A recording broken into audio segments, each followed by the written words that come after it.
199 V line abs. काफी देर तक वो नरम सोफे की सीट पर लेटी रही। तब कहीं जाकर उसे थोड़ा बेहतर फील हुआ।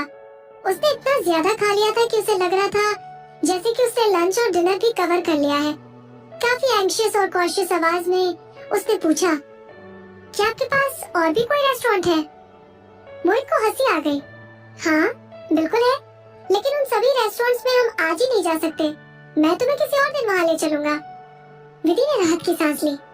वो धीरे से उठी और किसी तरह अपने पैरों को घसीटते हुए मोहित को फॉलो करते हुए जिम में चली गई। उसने सचमुच काफी ज्यादा खा लिया था। उसका gym fine dining in the clouds जितना ही हाई क्लास था और उसकी मेंबरशिप सिस्टम भी उसी तरह की थी। जो भी जिम के अंदर और बाहर दिखाई दे रहा था, उन्हें देखकर ऐसा लगता था जैसे कि वो काफी पैसे और स्टेटस वाले लोग हैं और जिंदगी को एंजॉय करना जानते हैं। कई लोग मुस्कुराए और मोहित को जाते हुए ग्रीट भी किया। Oh hello young man, junior Bhatia ji, आप तो बहुत अच्छे दिख रहे हैं। तो आखिर आपको आपका बेटर हाफ मिल ही गया और आपने अपनी सभी तितलियों को गुड बाय बोल दिया है। हाँ, तो इसका मतलब ये हुआ कि अब आपने अपने प्ले बॉय वाले दिनों को भी गुड बाय कर दिया है।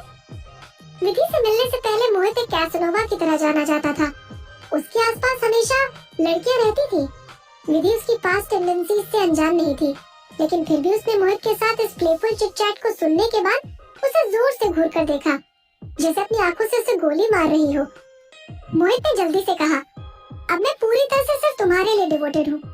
वो मुड़ा और उसने इस आदमी की तरफ देखकर आधा मजाक और आधा वार्निंग देते हुए कहा, mister Kuldeep Kakkar, what are you saying? क्या आपको अब अपना प्रीमियम मेंबरशिप कार्ड नहीं चाहिए? उसकी इस बात को सुनकर सभी हंस पड़े। एक मेंबर ने कहा, अरे ये तो विदुषी शर्मा है ना? मैंने आपको गाना गाते हुए सुना है। आपका वो छोटी सी चिड़िया सॉन्ग वाकई में बहुत प्यारा है। दूसरे मेंबर ने उसकी तारीफ करते हुए कहा, आपका ग्लास फिंगरटिप्स असली ब्लॉकबस्टर है। ये स्टाइलिश भी है और जबरदस्त इमोशन से भरपूर भी है। वो सभी विधि की तारीफ करते हुए इससे बातचीत करने लगे। इस तरह की छोटी छोटी बातचीत वाली सिचुएशंस को संभालने के लिए वो मुस्कुराती रही। ऐसे में उसके चेहरे पर दोनों तरफ गालों में हल्के हल्के डिंपल्स दिखाई देते थे। अपने इन डिंपल्स की वजह से वो और भी ज्यादा प्रिटी और कंफर्टेबल दिखाई देती थी। वहाँ मौजूद लोगों में से कई तो काफी अमीर लोग भी थे, जिन्होंने एक छोटी सी सेलिब्रिटी के साथ मोहित की डेटिंग की न्यूज पर ये सोचकर ध्यान नहीं दिया था कि उनके स्टेटस में बहुत ज्यादा अंतर था और इसके लिए वो इनएक्सप्रेसिव थे।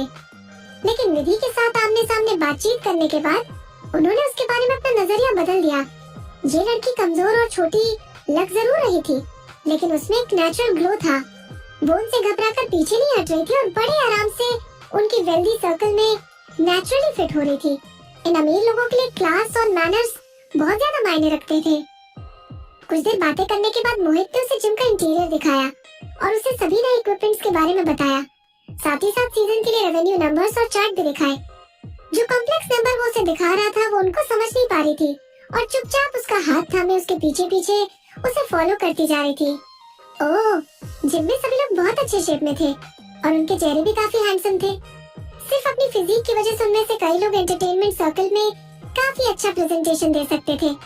जब मोहित ने उसे टाइट फिटिंग सिंगलेट में एक मस्कुलर आदमी को देखते हुए देखा, तो उसका चेहरा उतर गया और उसने उससे पूछा, तुम क्या देख रही हो? विधि ने बड़ी मासूमियत से कहा, मैं सभी हैंडसम लड़कों को देख रही हूँ। उसकी वी लाइन एब्स देखिए। शायद अपने एब्स बनाने के लिए उसे वाकई में काफी हार्ड वर्क और लंबी ट्रेनिंग करनी पड़ी होगी। मेरे पास भी है। कहते हुए मोहित किसी छोटे बच्चे की तरह पीछे हट गया। विधि एक पल के लिए शांत हो गई। फिर उसने शक भरी निगाहों से मोहित को ऊपर से लेकर नीचे तक अच्छी तरह से देखा। उसकी शक भरी निगाहें देखकर मोहित का प्राइड हर्ट हो गया। विदुषी, तुम्हें मुझ पर विश्वास नहीं है? मैं तुम्हें अभी दिखाता हूँ। कहते हुए उसने अपना हाथ उठाया और अपनी कमीज उतारने लगा। इससे पहले इंडोर हीटिंग की गर्मी की वजह से उसने अपनी खाकी कलर की लॉन्ग जैकेट पहले ही उतार दी थी। अब उसने ऐश ग्रे कलर का एक राउंड नेक स्वेटर और सफेद कलर का शर्ट पहना हुआ था, जिन्हें वो बड़ी आसानी से तुरंत उतार सकता था। विधि ने महसूस किया जैसे कि उसका चेहरा एकदम गर्म हो गया है और एम्बैरेस्ड महसूस करते हुए उसने अपना चेहरा दूसरी तरफ घुमा लिया। अजीब बात है, कमरे में दूसरे हैंडसम आदमियों के एब्स देखकर उसे शर्मिंदगी महसूस नहीं हुई, लेकिन मोहित की शर्ट उतारने की एक सिंपल सी हरकत से उसका दिल इतनी तेजी से क्यों धड़कने देखने लगा था। तुम देखना नहीं चाहती हो? ये देखकर उसने अपना सर घुमा लिया और मोहित को और भी ज्यादा दुख हुआ। विधि ने एक के बाद एक कई गहरी सांसें ली और अपने चेहरे पर आए ब्लश को गायब करने की कोशिश करने लगी। बस अपनी शर्ट पहने रहिए, मैं जानती हूँ कि आपकी बॉडी बहुत अच्छी है।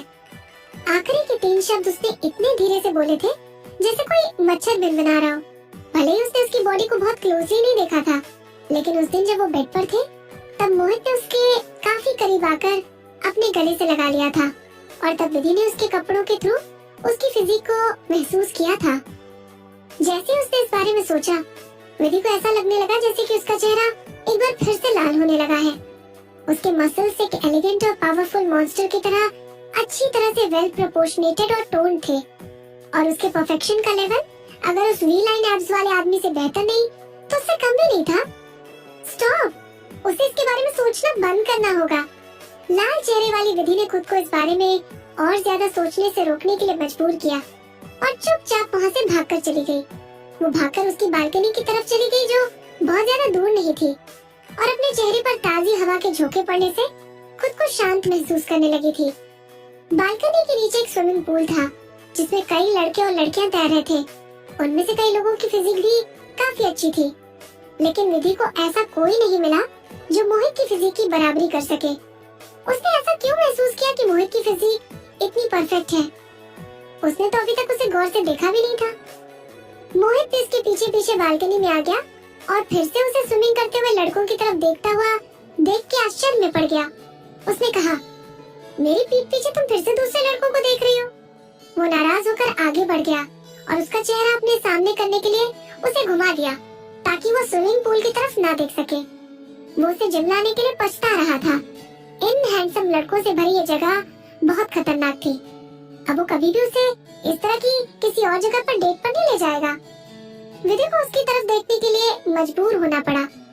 इस समय मोहित ने पहले ही अपना राउंड नेक वाला स्वेटर उतार दिया था और अब वो सिर्फ एक व्हाइट शर्ट पहने हुआ था। ये एक सिंपल व्हाइट शर्ट था जो उस पर बहुत ज्यादा अच्छा लग रहा था और उसके ऊपर के 2 बटन खुले हुए थे जिसके नीचे उसका टोन चेस्ट दिखाई दे रहा था। विधि ने अपनी नजरें ऊपर उठाकर उसके चेहरे को देखने के लिए खुद को फोर्स किया। इट्स जस्ट अ लुक, उसने कहा। इससे पहले कि वो एक बार फिर से अपनी शर्ट उतारने की धमकी देने लगे, उसने मोहित के चेहरे पर नाराजगी भरा एक्सप्रेशन देखकर जल्दी से कहा, तो फिर चलते हैं। हाँ, वैसे भी देखने के लिए यहाँ ज्यादा कुछ नहीं है। रियली? मोहित ने उसे शक भरी निगाहों से देखते हुए कहा। विधि ने कहा। मोहित ने कहा, तुमने पहले कहा था कि उस आदमी की बॉडी में देखने के लिए कुछ खास नहीं था। हाँ?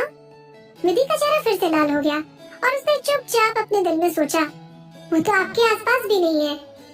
मोहित ने सेटिस्फाइड होकर अपना सर हिलाया, लेकिन फिर भी वो अब यहाँ और नहीं रहना चाहता था। अगर विदुषी को कोई और आदमी पसंद आ गया तो क्या होगा? वो अकेला बैठकर सिर्फ रोता रह जाएगा। उसने उसे जिम से बाहर निकाला और उसे लेकर अगली जगह के लिए निकल पड़ा ताकि वो उसे अपने दूसरे बिजनेस दिखा सके। मोहित ने उसे उस दिन अपने साथ ले जाकर अपने सभी मेन बिजनेसेस दिखाए। स्टाफ के सभी लोग और उनके रेगुलर कस्टमर्स जानते थे कि वो उसकी गर्लफ्रेंड थी और उसके सभी बिजनेस की लेडी बॉस थी। ये उसका परमानेंट स्टेटस था। लोगों ने उन्हें हर तरह के लुक्स दिए, कुछ एनवियस, कुछ जेलस, लेकिन किसी ने तो उसके उस स्टेटस पर सवाल भी नहीं उठाया जिसे मोहित ने डिक्लेयर किया था कि वो एक दूसरे के लिए थे। वो 2 शरीर और एक आत्मा थे और उन्हें कोई अलग नहीं कर सकता था। जब उन लोगों ने उसका बिजनेस टूर खत्म कर लिया तो विधि ने कुछ सोचा। उसने कहा, ओह बाय द वे, क्या हुआ? मोहित ने पूछा। विधि ने धीरे से और झिझकते हुए कहा, एक बंगला है मेरे नाम जिससे मैं छुटकारा पाना चाहती हूँ। ये आरव का दिया हुआ वो गिफ्ट था जो उसने उसे कुछ महीने पहले जहर देकर म्यूट करने की कोशिश की माफी मांगने के लिए दिया था। वो वैसे तो ये सब भूल चुकी थी, लेकिन मोहित की रियल एस्टेट कंपनियों के टूर ने उसकी याददाश्त को फिर से तेज कर दिया था।